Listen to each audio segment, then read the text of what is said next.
Goeiemôre.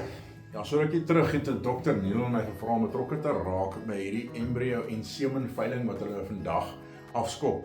Een van die moeiliker dinge om te adverteer, iets wat ek nie regtig wil adverteer nie, want ek voel elkeen het die oordeel, moet sy eie oordeel maak om te besluit wat hy wil hê, wat hy wil doen en waar hy gaan en hoekom jy juis in semen of embryo's sal belê.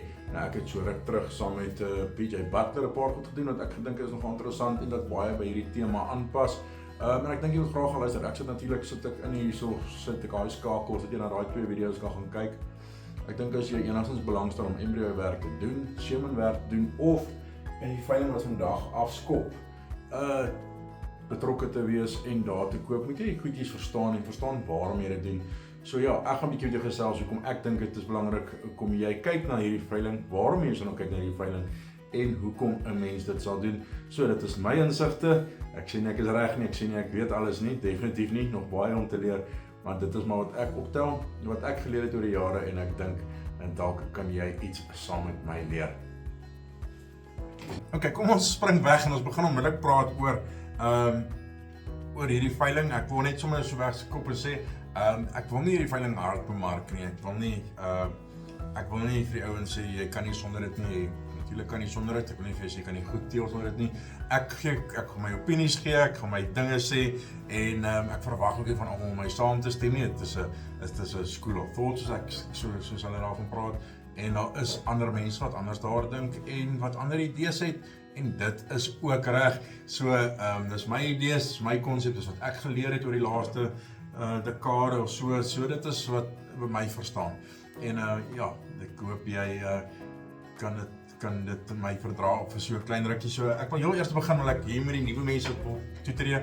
Nou stoetteling is definitief een van die lekkerste dinge wat ek dink daar is.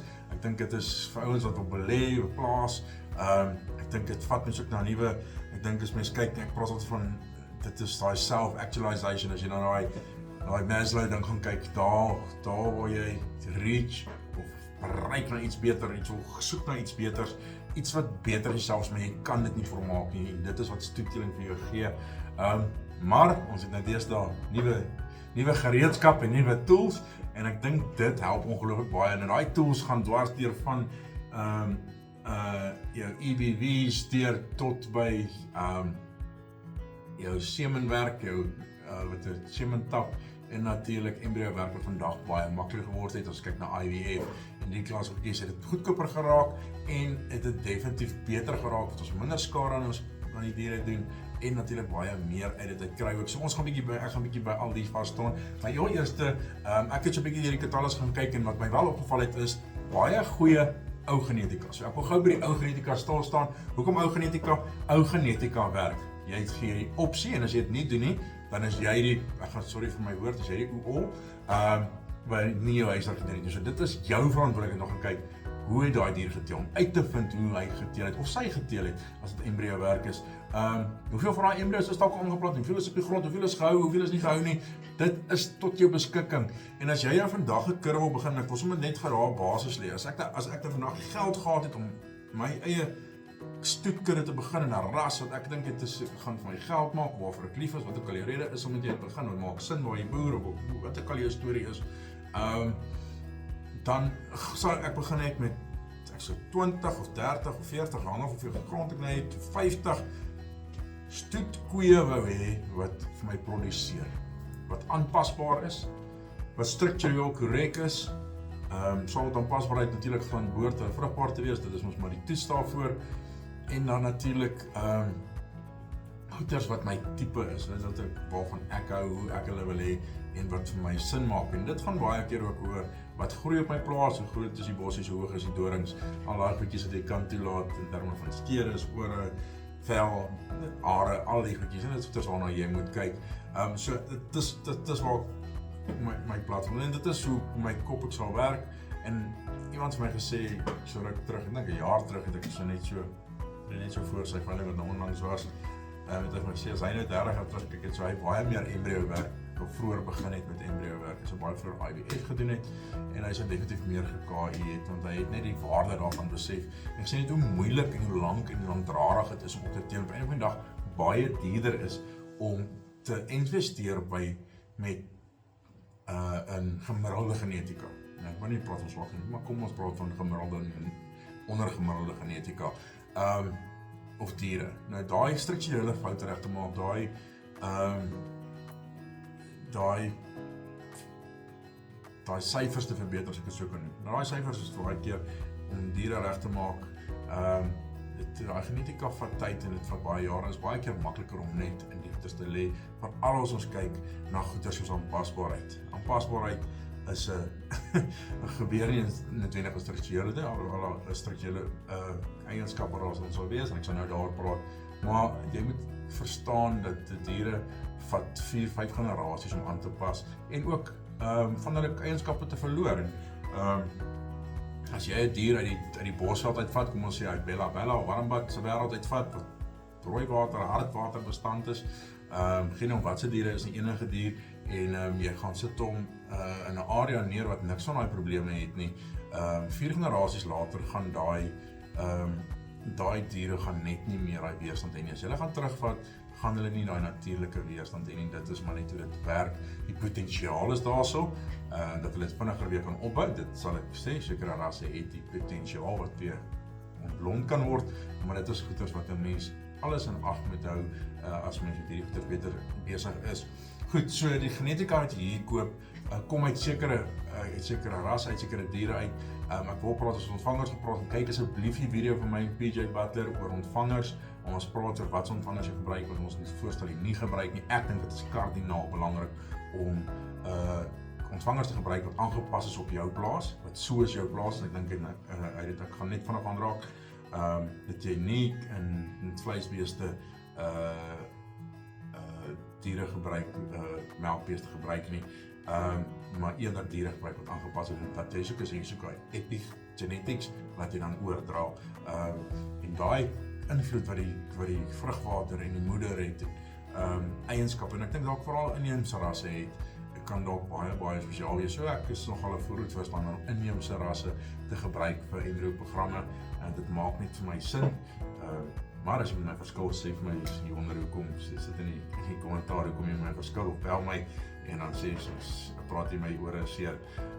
Die volgende ding waarna ek wil raak is, hierdie tipe ouer genetika te belê, kom op 'n stadium raak as weer waardevol. Nou vir 2 redes, dis bewyste genetika, en die volgende ding is, dit gee daai basterkrag. Nou die bewyste genetika beteken is, ek bring dit terug, ek sit dit op my nuwe genetika, en ek teel amper half 'n nuwe ou lyn in, wat die ouens weer soek. Want daai genetika op al die skaars, soos hulle wegteel, soos die ouens slag, en baie ouens net hulle diere kommersieel maak na 20 jaar, of uitverkoop, of hoe ook al, dit gebeur maar so, dat genetika soms minder raak, en is altyd goed om uit te bring, en maar dit vir jou bring, en my laaste punt hierso is, dit gee vir jou iets om te bemark oor 'n paar jaar. So, as jy gaan kyk, hoe baie van die ouens doen, ek gaan kyk dan van die veiling wat hierdie jaar was, van die ouens het bloedlyne wat al 7 gebruik, 20 jaar oud is, wat nou ewe skielik weer vers in die mark bring uit hierdie genetika uit, of 'n bul uit daai genetika uit, want sekere bulle kon net bulle teel, en hulle daai pre-potency gehad, en dit reg gehad, en dit is so, en dit gebeur ook, weet, ons verloor ook ons baie keer, ek vra ek nou iemand vra, ek dink of die ras teel agteruit, dis nee, dit gaan nie net weer daaroor nie, dit gaan oor, op 'n stadium word daar gemultiply in 'n ras, nou dit is iets wat seker nie moet gebeur nie, maar om 'n ras te maak groei is dit nodig. So daar word dan baie klomp gemiddelde en ondergemiddelde genetika toegelaat om die ras te laat groei wat later weer reggemaak moet word. En dit kan natuurlik gebeur met so 'n bul wat bewys is of wat vir jou kan werk in die toekoms, en dit is waarna jy wil kyk. Ek dink dit is van kardinale belang dat 'n mens dit van dag 1 af reg doen. Okay, die volgende punt waarna ek wil raak is, ek sien ook op die lys is daar van die diere wat wenners was by skoue en so, en ons altyd 'n kant vir skou en teen skou. Ek is glad nie teen skou nie, ek is teen 'n tipe skou, so ek sê so hierdie is maar reguit, en ek hoop nou nie ek kom met te veel moeilikheid by te veel vriende of maatjies nie, maar ek voel 'n dier moet nie meer as 1 keer per jaar geskou word nie. As sy 'n tweede keer geskou word, moet dit wees omdat hulle by 'n nasionale kampioenskap of vir 'n tweede keer gaan deelneem, omdat hulle by 'n ander skou gewen het. En die rede daarvoor is, ek dink nie 'n dier moet so lank op daai tipe kos lewe nie. Ek dink jy is 'n realistiese prentjie wat ons skep nie.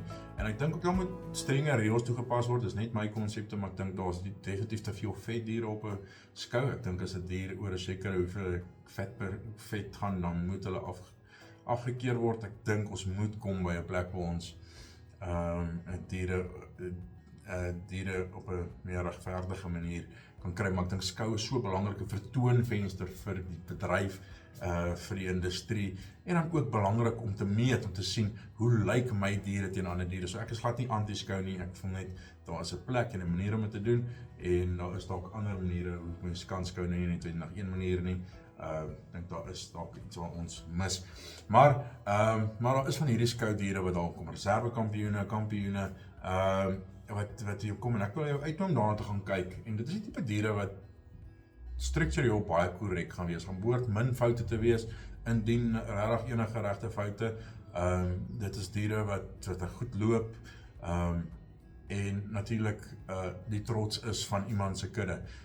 En daai tipe goeders, as jy wil seker maak, jy doen jou eie embryo-program of jou eie KI-program, is dit belangrik om met sulke bulle te begin, of jy het 'n klomp verse wat jy ingekoop het, of koeie wat jy voel daar is probleme in jou kudde. Jy maak probleme nie reg met 'n uitsonderlike groot bul of met 'n om die ander kant nie. Jy maak 'n bul reg met 'n gemiddelde bul wat oor die algemeen korrek is. En ek dink baie van daai bulle behoort dit te wees. Ek hoop die keerders het so gekies, want ons soek nie extremes nie. Extremes is nie goed nie. Extremes is eintlik dit wat uitgegooi moet word. Ek dink meeste van die ouens sal vir jou sê 'n ding wat 'n uitskieter is nie gewoonlik goed nie. Dit is gewoonlik soek jy daai boring middel, en ek dink as jy kyk na hierdie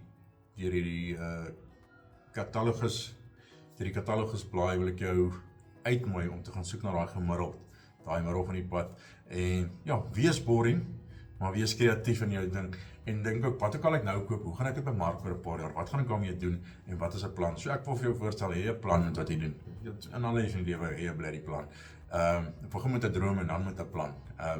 En volgende wil ek sê, weet wat is die uitkoms waarna jy soek. Nou, ons kry nie altyd die uitkoms wat ons soek nie, maar weet waartoe jou pad is, hoe dit binne jou prentjie pas, en wat dit vir jou in algeheel gaan beteken.